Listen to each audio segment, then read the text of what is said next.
ડીસાના રામસણ ગામે એક આધેડે પોતાના જ સંતાનો સામે ગંભીર આક્ષેપો કરીને આપઘાત કરી લેતા સમગ્ર પંથકમાં અરેરાટી સાથે ભારે ચકચાર મચી જવા પામી છે। જ્યારે મળતા પહેલા આધેડે 12 મિનિટનો વિડીયો વાયરલ કરવા સાથે ઘરની દિવાલ પર સુસાઇડ નોટ પણ લખી નાખી હતી। બનાસકાંઠાના ડીસા તાલુકામાં આવેલા રામસણ ગામેથી એક અત્યંત ચોંકાવનારી ઘટના સામે આવી છે, જ્યાં રહેતા એક આધેડે કૌટુંબિક વિવાદને કારણે પોતાનું આયુષ્ય ટૂંકાવી લીધું છે।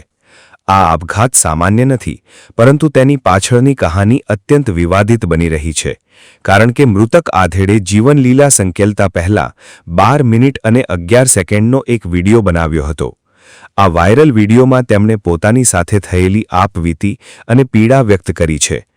માત્ર વિડીયો જ નહીં, પરંતુ આધેડે ઘરમાં અનોખી રીતે સ્યુસાઇડ નોટ છોડી છે, જેમાં ઘરમાં હનુમાન દાદાની પ્રતિમાની બાજુની આખી દિવાલ પર તેમણે સ્યુસાઇડ નોટ લખી નાખી હતી।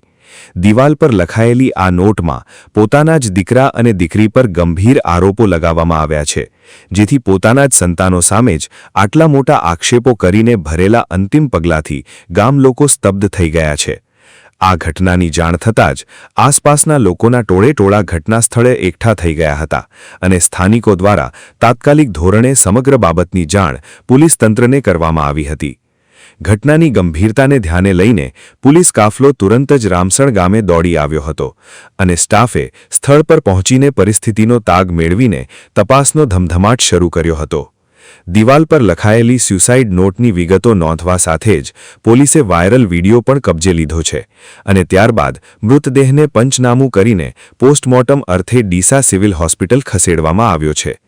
પોલીસે મૃતકના પરિવારજનો અને સ્થાનિકોની પૂછપરછ હાથ ધરીને આગળની કાર્યવાહી શરૂ કરી છે, જ્યાં સંતાનો સામેના કૌટુંબિક મતભેદો અને માનસિક તણાવને કારણે આ પગલું ભરાયું હોવાનું પ્રાથમિક દૃષ્ટિએ લાગે છે। હાલમાં આ 12 મિનિટનો વાયરલ વિડીયો અને દિવાલ પરની નોટ સમગ્ર વિસ્તારમાં ભારે ચર્ચાનો વિષય બન્યો છે અને ગામમાં આ દુઃખદ ઘટનાને પગલે ભારે અરેરાટી અને શોકનો માહોલ છવાઈ ગયો છે। ત્યારે પોલીસ તમામ પાસાઓ પર ઝીણવટભરી તપાસ કરીને આપઘાત પાછળનું સાચું કારણ બહાર લાવવા પ્રયાસ કરી રહી છે। મારા મામા છે અને એમને આત્મહત્યા કરેલી છે। ભીખાભાઈ સોમનાભાઈ સોલંકીએ ને એકલી જિંદગી જીવતા હતા, છતાં છોકરા બીજા છતાં રહેવા છતાં પણ એ લોકો કોઈ રાખતા નહોતા। બહુ ત્રાસ આપતા હતા, છોકરીઓ ત્રાસ, છોકરાનો ત્રાસ ને મને કાકાનો જે છોકરો છે એને પણ ખૂબ ત્રાસ આપ્યો છે।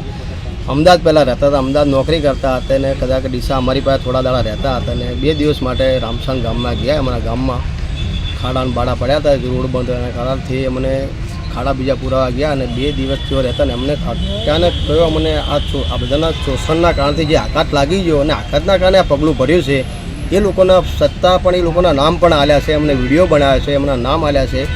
એટલે પોલીસને નમ્ર વિનંતી કે એની જે બી થાય એની કાર્યવાહી થાય ને જે બી આરોપી હોય એમને ધરપકડ થાય। અમારી આટલી માંગ છે। એસપી સાહેબ સુધીનું અમારું નિવેદન છે આતે કે સાહેબ જે બી જલ્દી થાય એનું કાર્યવાહી થાય। આ વ્યક્તિને બહુ શોષણ કરે, બહુ ત્રાસ આલ્યો છે, આ ત્રાસના કારણથી જ મર્યો છે વ્યક્તિ।